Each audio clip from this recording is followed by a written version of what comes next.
My name is Robert John Hodgson, G8250-469, former member of Manchester's Royal Air Force, volunteer rescue worker on mountain rescue at 16MU Stafford before I went on to hot refuels with Tiswas. I was a volunteer outreach worker for East Suffolk Area Health Authority. I was abused by the police. They tried to murder me in 2008.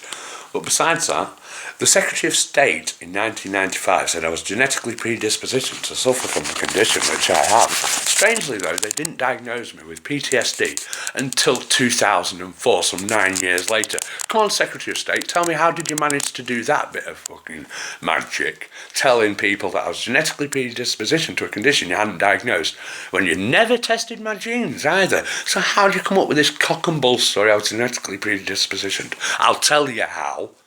They've got bent psychiatrists now, the Ministry of Defence, labelling every ex-serviceman with post-traumatic stress disorder with other secondary conditions covered under the Mental Health Act so they can get out of paying them their dues.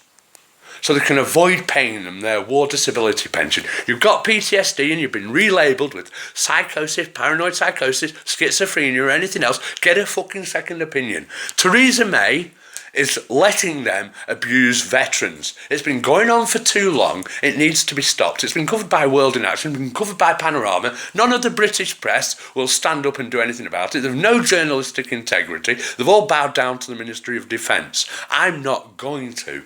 Not because I'm a nasty, aggressive arsehole, but because I know that there's other ex-servicemen out there that are suffering because these civil servants in suits want to save some money. And Theresa May, David Cameron, Gordon Brown, Tony Blair, not one of them's given a shit enough. Not one member of Parliament has stood up and said, stop abusing our servicemen. Stop abusing our veterans. When I see members of Parliament stand up en masse and say, stop it, I will shut my mouth.